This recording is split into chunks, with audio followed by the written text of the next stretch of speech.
Your Steve Jones Show podcast will start shortly. The Steve Jones Show podcast is sponsored by Brewers Outlet, your beverage supermarket on Reagan Street in Sunbury.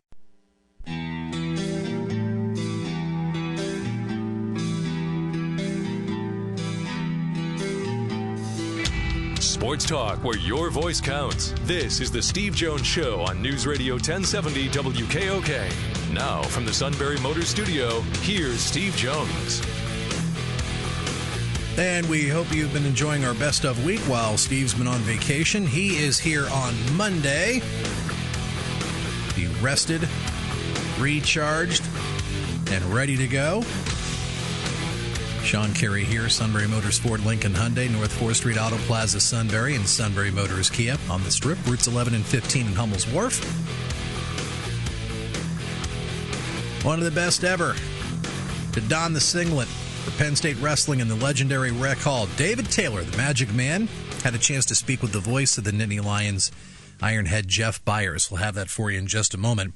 And then we'll wrap up our best of week with Steve's conversation with the CEO of Spotlight Ticket Management, Tony Knopp. We'll talk sports business with Tony at 4:35.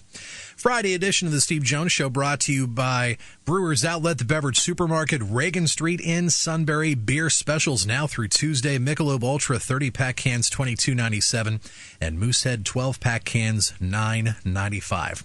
Stock up on your favorites, whether you love domestics or imports. IPAs, they got them. Got your snacks, chips, pretzels. Go to the pickle bar. Lots and lots of flavors there. And fresh roasted peanuts. They're roasting all the time. Ice right by the door. Grab a dolly. Stock up on what you love this time of year. And Brewers Outlet, the beverage supermarket on Reagan Street in Sunbury. Subscribe to our Steve Jones Show podcast, available on both the Apple Podcast app, iTunes, and Google Play. You can also find us on Facebook. Follow us on Twitter. Twitter handle at Steve Jones PSU. And our email is stevejones@wkok.com. Late Day News Roundup next hour with Sarah Bennick. She'll take you till 6:30. Then we'll head into Phillies baseball weekend series with the San Diego Padres as the Phillies continue their terrific season, which for a lot of people exceeded all expectations. The lineup is in for tonight, Phillies versus Padres. Hernandez, Hoskins, Herrera, Santana, Franco, Altair, Kingery, Alfaro, and Arrieta. That'll be your starting 9 tonight for the Fightins. 6:30 will be on deck, and 7:05 first pitch with Scott Fransky, Larry Anderson, and Jim Jackson. And then the Phillies will start a 3-game series with the Dodgers next week, so that means Manny Machado heading to, well, no, we thought he'd be heading to Philadelphia, but wrong jersey. But Chase Utley is going to be heading back. I expect multiple standing ovations for him next week. Actually, NBC Sports Philadelphia last weekend, they premiered a special 1-hour feature marking the 10th anniversary of the World Series championship back in 2008, and they have been airing replays of that. So you can check either NBC Sports Philadelphia or NBC Sports Philadelphia Plus for that. I believe the next one airs tonight at 11 on NBC Sports Philadelphia Plus. That's tonight at 11. There could be a few more airings over the weekend on either channel, so be on the lookout for that if you haven't had a chance to see that yet. Great for the Phillies fans. Must watch for Phillies fans. Well, if you're a wrestling fan, this guy, an absolute must watch for sure. Multiple national champion for the Nittany Lions, and now on our America's team, looking for gold, and hopefully the next Olympiad he will make it onto the team. The Magic Man, David Taylor, prior to the Final X that took place at Rec Hall a little over a month ago, David had a chance to speak with the voice of the Nittany Lions Wrestling Radio Network, Ironhead Jeff Byers. David Taylor, 2-time NCAA champ, Penn State.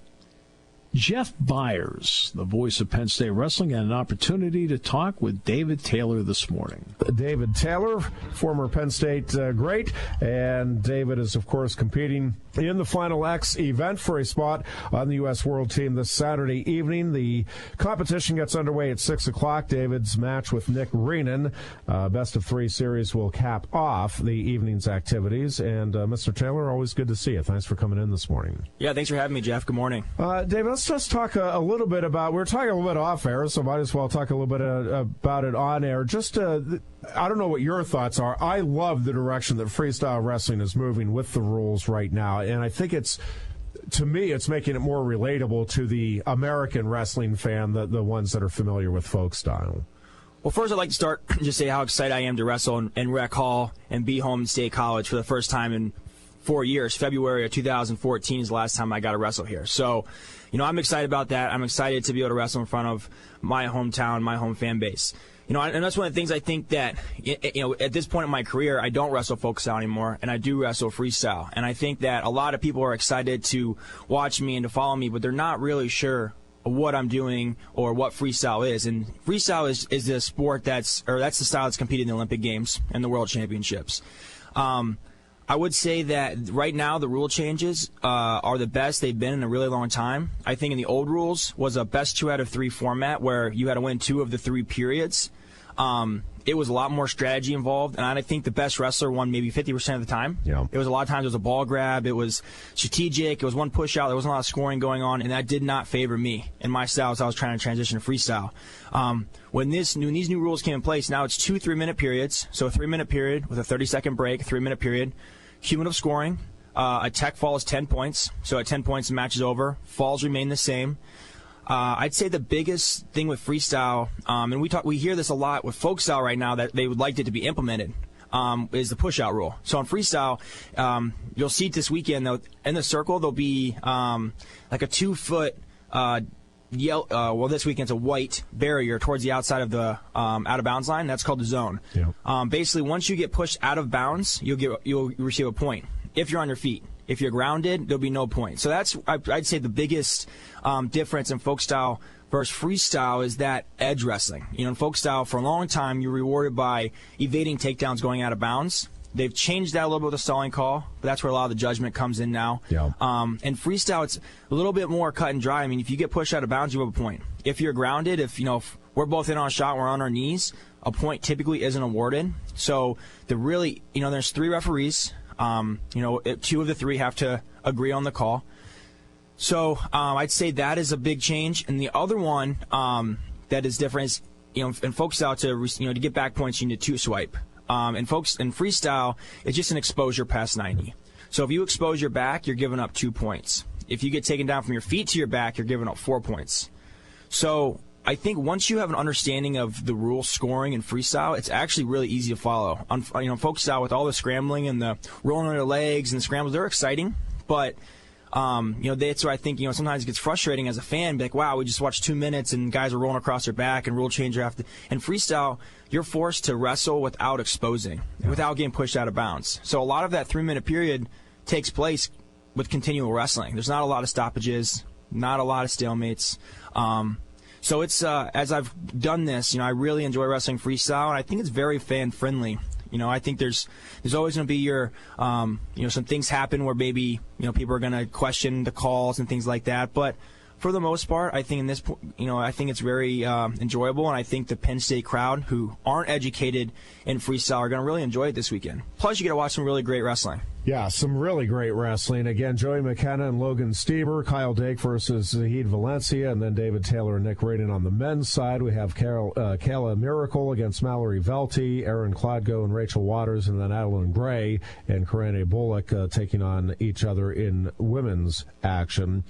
So 6 spots in all on the U.S. World Team will be decided on Saturday night at Rec Hall. When you get to the stage that you are, where you're on the world team, how much of your training is done here in State College? How much is done out at the Olympic Training Center? And how much is done at other places where you're seeking out other training opportunities with different folks that you might not otherwise get to train with here or out at Colorado Springs even? Well, I'd say I might be one of the luckiest guys in the world, definitely in the United States with, my training at Penn State is second to none. With the coaching staff that we have. So, Casey Cunningham has kind of been my coach that I've wrestled with since I was in college, and that hasn't changed. Being bigger now, I get to wrestle with Kale a lot more, having Jake Varner available. So just our coaching staff alone, and then you throw in, I'm right in the gauntlet of our 5 national champions, plus all the other guys that we have on our team, the young kids coming up. So it's just, I have an amazing group of partners here. So, I would say that I do a lot of training here.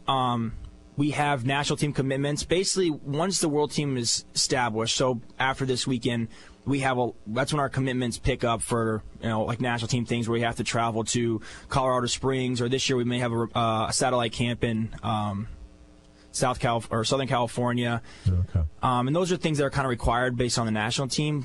But I would say that the majority of my training takes place here. The thing that's different, again, about freestyle is I compete more frequently probably than most guys do. I made that adjustment in the last 2 years. I looked around and I said, what are these guys doing that are winning world championships? How many matches they're wrestling? And I thought that most of the guys wrestle 25 to 30 matches a year, which kind of brought me back to my collegiate, where I thought I've wrestled my best in my career was when I was getting those 30 matches a season to prepare for the NCAAs. Now I can take that 25 or 30 matches, I can spread it out usually every 6 to 8 weeks. So I compete.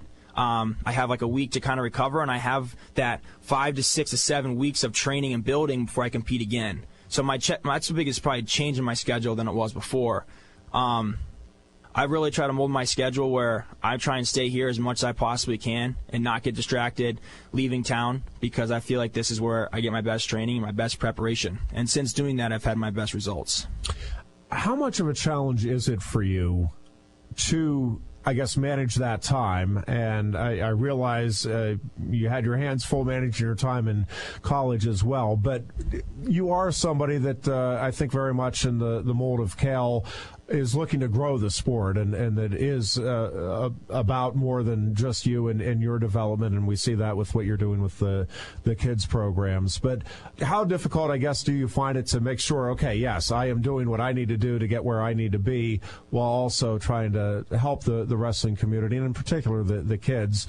Well, I'd say it's definitely a challenge. I think between my path to being a World Olympic champion, is really a lot of it has to do with myself and not draw myself too thin. I can easily get, I wouldn't say distracted, but I have a lot of pokers in the fire at all times. Yeah.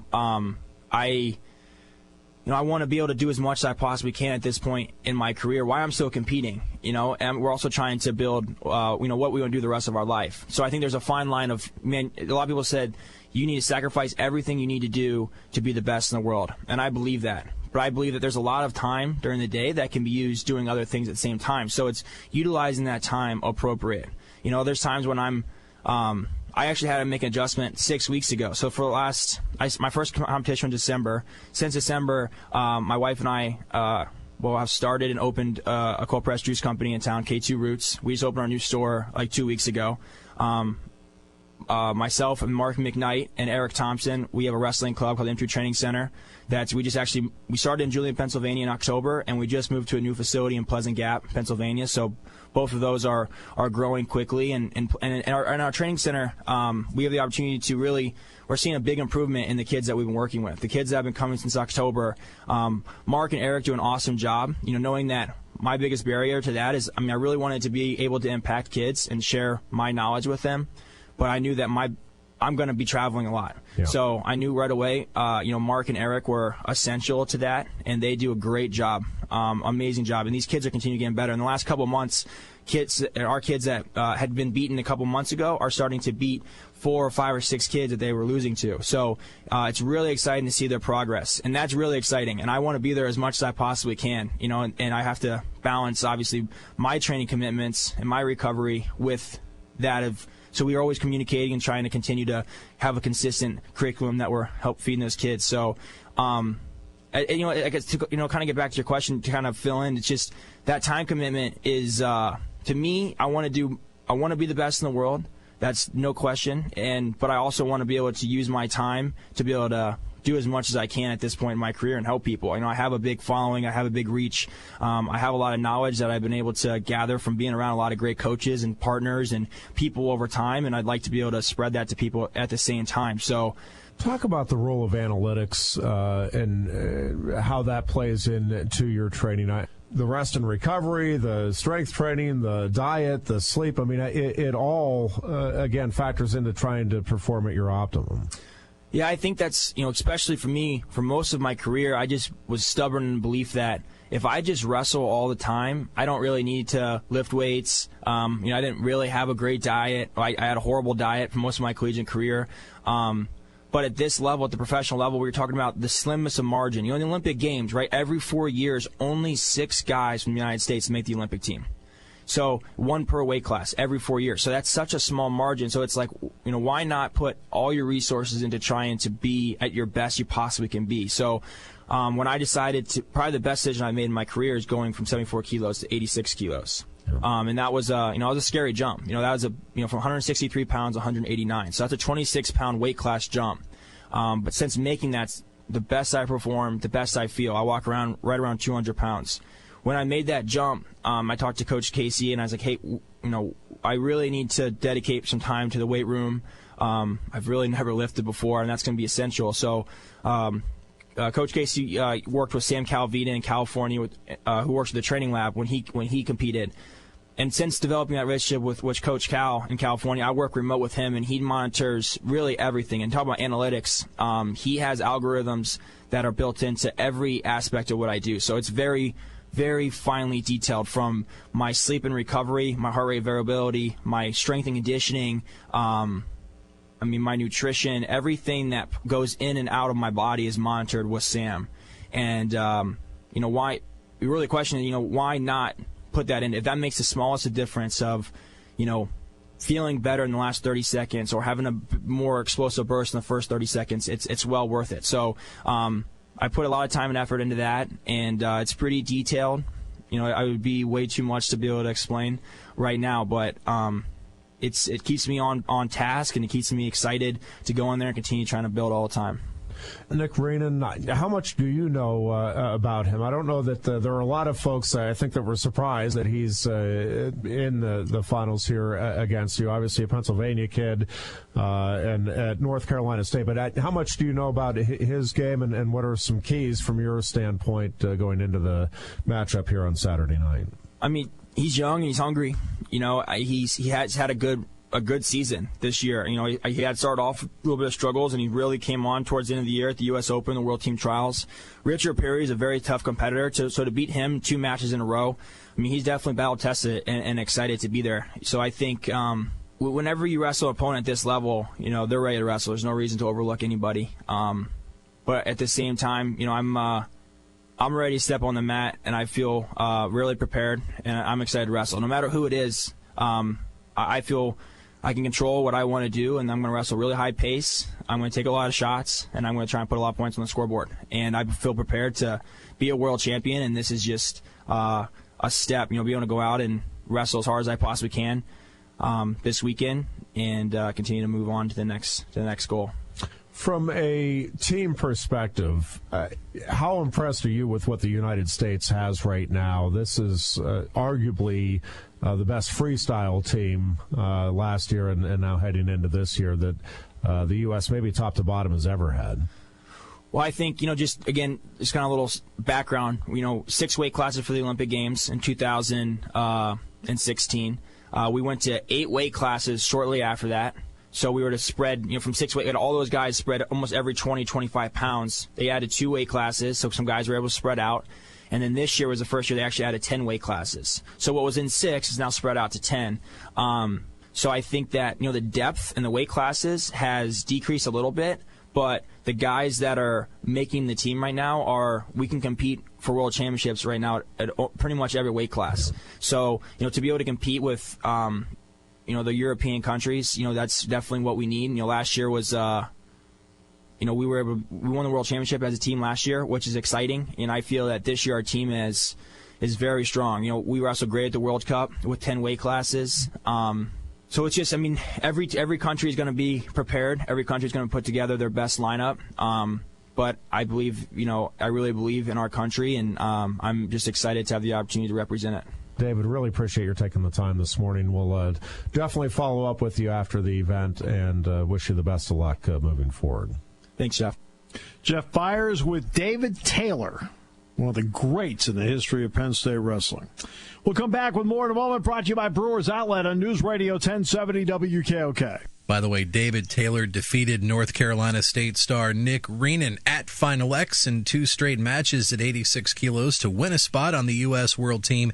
David dominated, winning by technical falls in both matches 13-2 and 10-0. David will be competing for Team USA at the World Championships in Budapest, Hungary, October 20th to the 28th. Best of luck to the Magic Man. We'll wrap up our best of week with our conversation with Tony Knopp, the CEO of Spotlight Ticket Management and InviteManager.com, as the Steve Jones Show continues. Friday edition brought to you by Brewers Outlet, News Radio 1070 WKOK.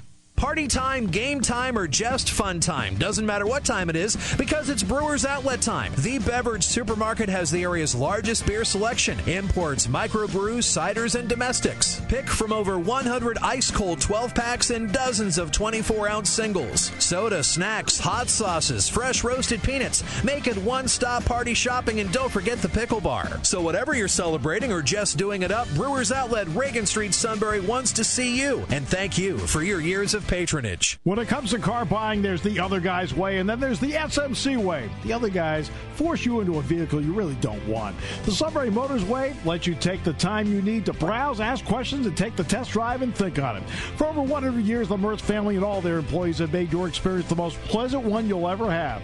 The other guys won't offer you the best price for your trade, no matter how much they say they will. The SMC way is their promise to provide you with the most money the market shows your vehicle is worth. The SMC way is to offer you all applicable factory rebates on new vehicles and generous discounts. Looking for a pre-owned vehicle? The SMC way checks each vehicle in a 200-mile radius to determine the lowest price, then beat it. It's the lowest price promise, just part of the SMC way. The choice is up to you, the other guy's way or the SMC way. The SMC way wins every time. Sunbury Motors Company in the North 4th Street Auto Plaza, Sunbury, and at sunburymotors.com. Selling more cars and satisfying more customers for over 100 years. Taking your calls at 800-795-9565. This is the Steve Jones Show on News Radio 1070 WKOK. Now, from the Sunbury Motors Studio, here's Steve Jones. Sunbury Motors, Ford, Lincoln, Hyundai, North 4th Street Auto Plaza, Sunbury. Sunbury Motors, Kia on the Strip, routes 11 and 15, Hummel's Wharf. It's been a great best of week. You know, Steve has been enjoying great time with his family this week, and he'll be back on the show Monday. What I can tell you next week, we got a couple of guests already lined up for Tuesday's show, and both will be making their first appearances on the show. Jared Paolo is a Philadelphia Phillies writer for SB Nation. He's going to join us on Tuesday, and also looking forward to speaking with NFL insider Adam Kaplan from Sirius XM NFL Radio. NFL training camps open up next week, so looking forward to getting some pro football talk rolling with Adam Kaplan next week on Tuesday. And don't forget to subscribe to our Steve Jones Show podcast on Apple Podcast, iTunes, Google Play, and also we're available at stevejonesshow.com. About a month or so ago, Steve had a chance to get some sports business news rolling and kicking around topics with the CEO of Spotlight Ticket Management, our great friend Tony Knopp. Things are great. Great to talk to you guys again. Great to talk with you. Let's start with World Cup 2026. Is there a different attitude about World Cup 2026 as opposed to Summer Olympics 2028?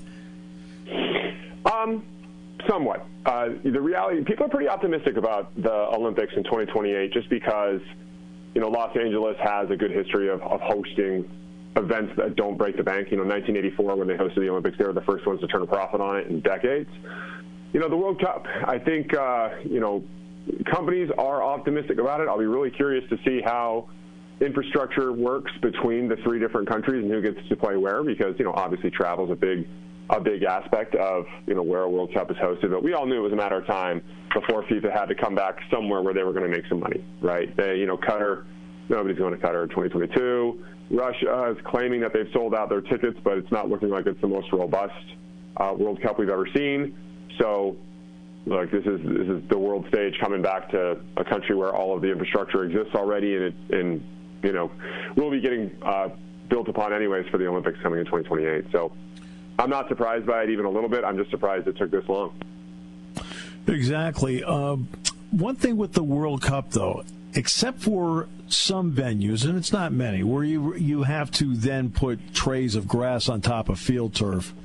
Mm-hmm. The facilities are already in place as opposed to having to build facilities. So you have to feel more comfortable about a bid like that. And also, let's face it, you got 48, there'll be 45 other countries bringing fans with them into North America. Are these the selling points on it?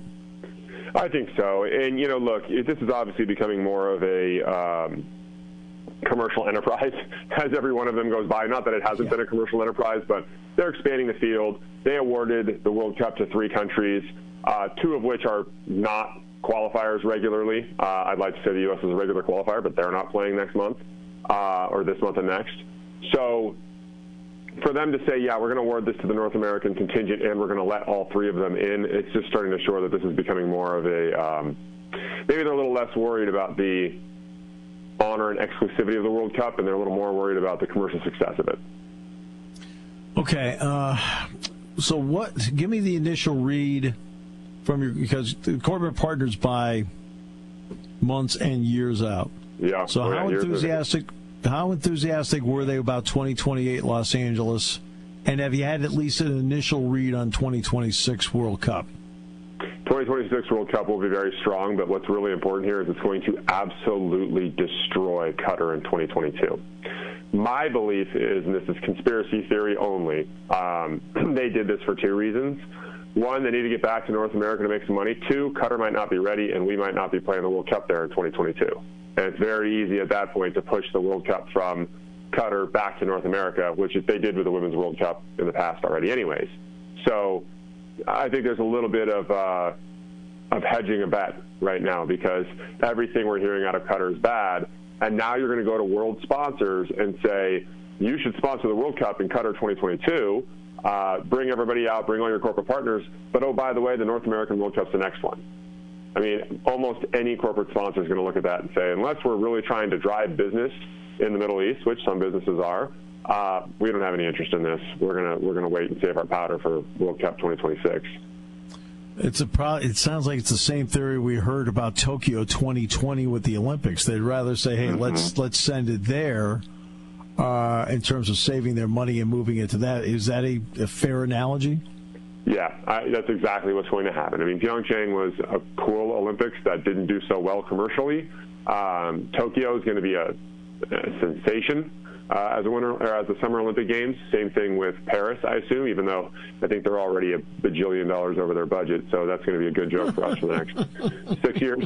But, they're starting to realize that. And, there was a referendum that passed that Switzerland and there's another country that escapes me now that would not approve a bid on the Winter Olympic Games.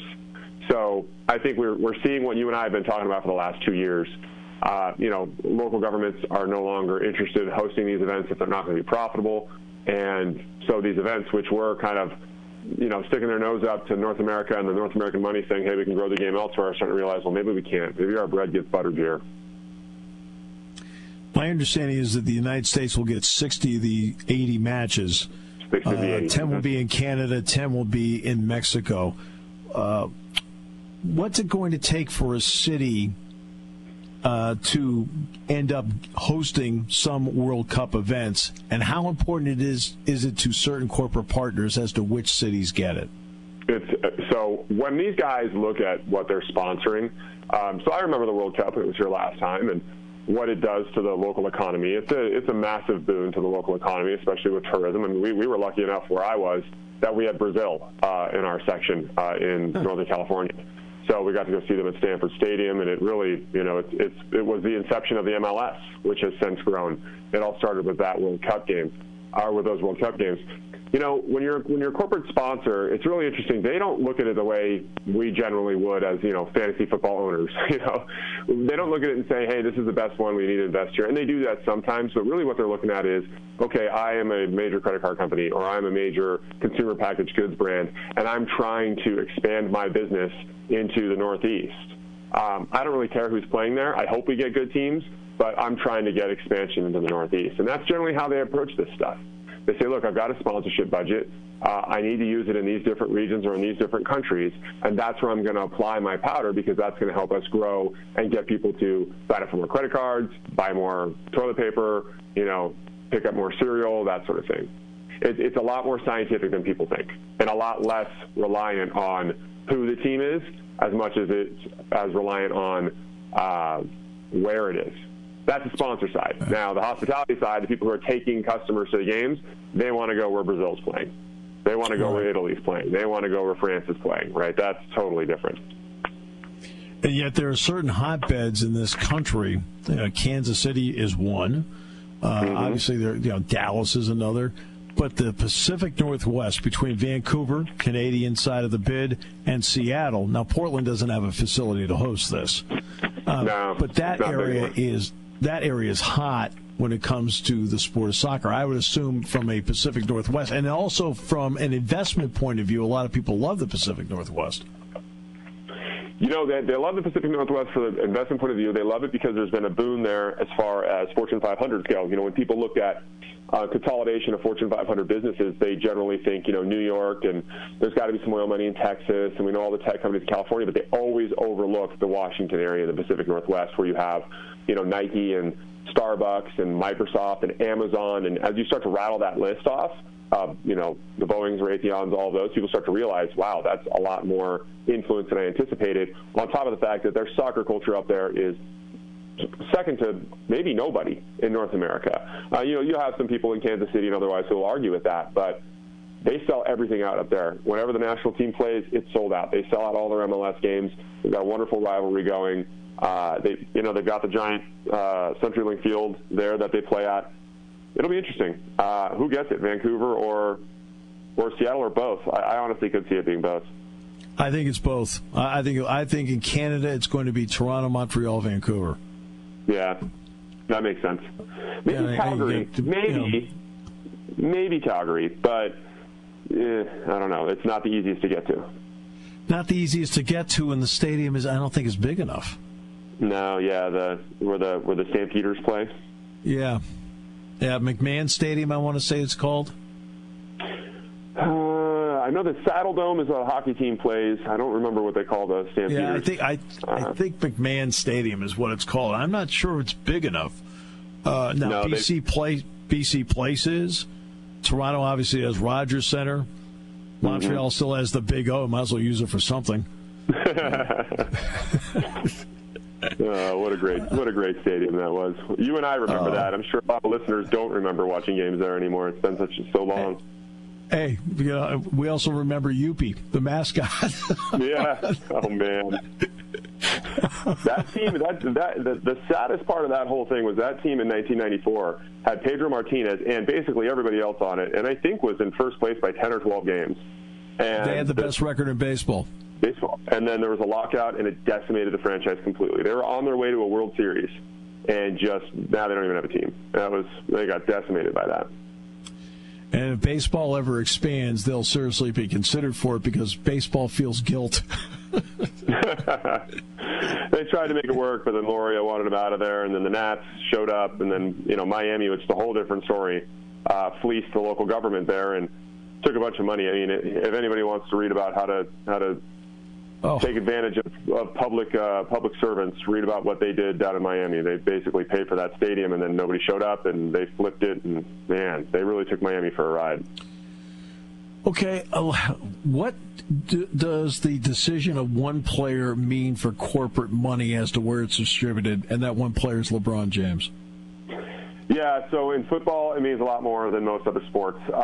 People like to think that LeBron's the first time this has ever happened, but not so true. I mean, Wayne Gretzky did that when he moved from Edmonton down to Los Angeles, and it was a tectonic shift. So, wherever LeBron ends up, it is a tectonic shift to that business. You can make every argument under the sun that, he's the reason there shouldn't be a salary tax or, a salary cap or a luxury tax. But as far as the sponsors go, they're going to follow. They're going to follow if it's in a situation where it helps them grow globally. Because the difference between LeBron James and, say, me being a sponsor and wanting to sponsor the World Cup in the Northeast LeBron James has international appeal now. So if I'm trying to grow internationally, I link my name to him. Kobe Bryant, the vast majority of Kobe's sponsorship dollars over the last few years of his career came out of China, where he sells 3 times as many jerseys than anybody else. And that's what they're really looking at with LeBron James. It's, where's his market going to be? How is that market going to affect sponsorship?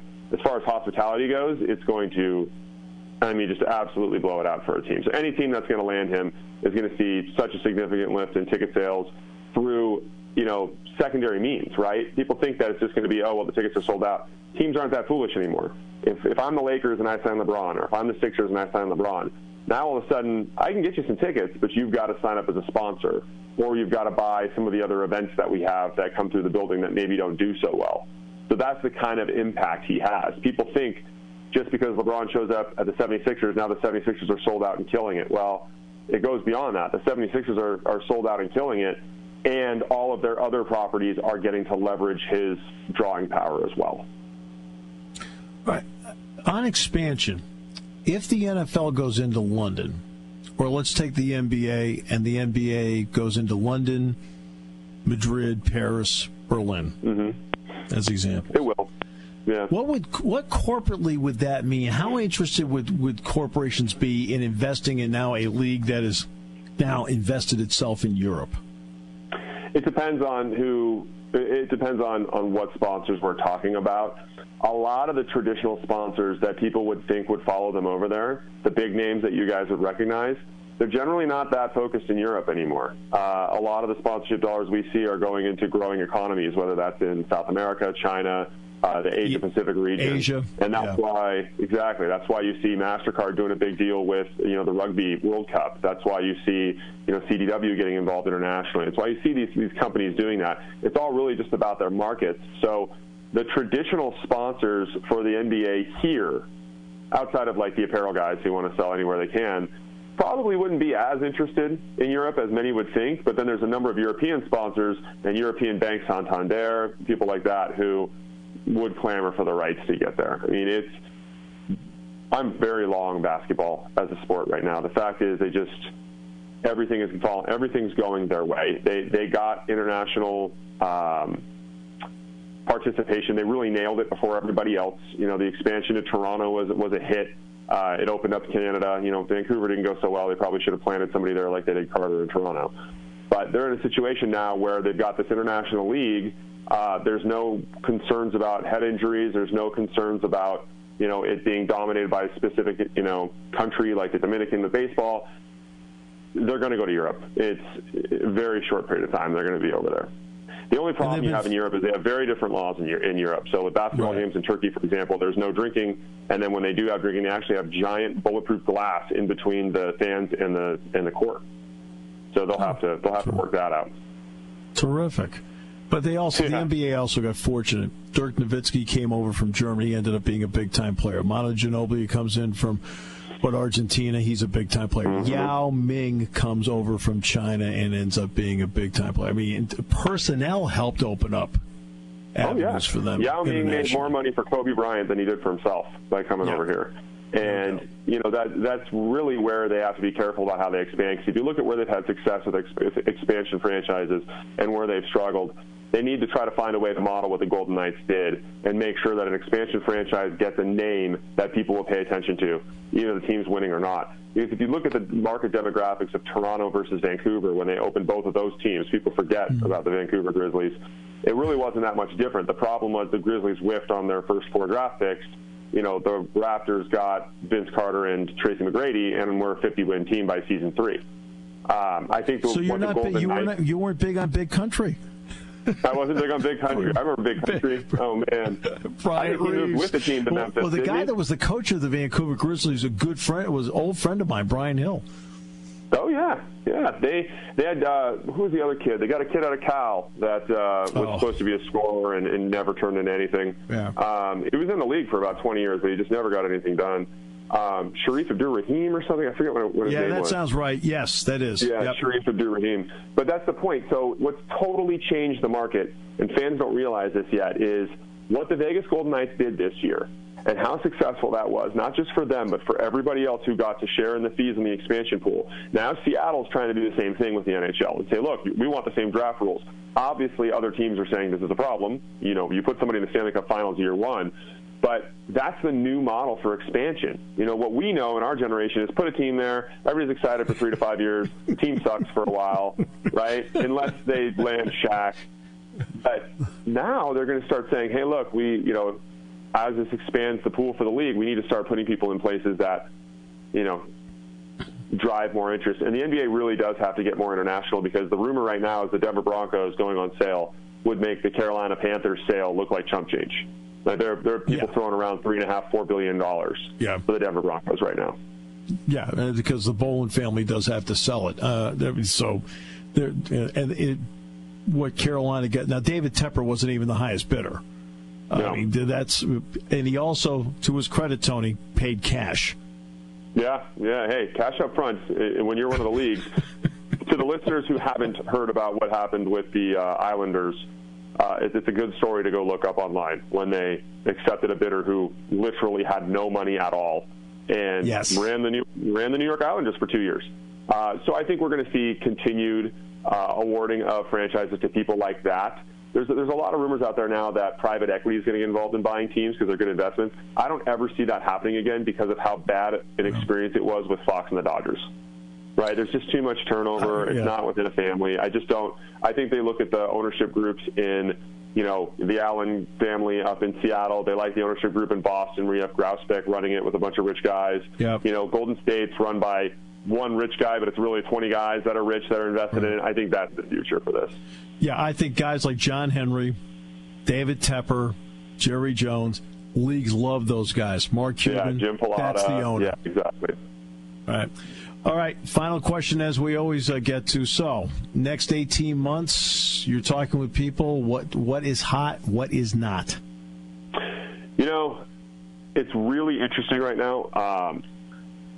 This market is out of control as far as what the spending that we're seeing. Consumer confidence is pretty high, and that translates into our market pretty rapidly. So people are opening up their checkbooks and really getting after it these days.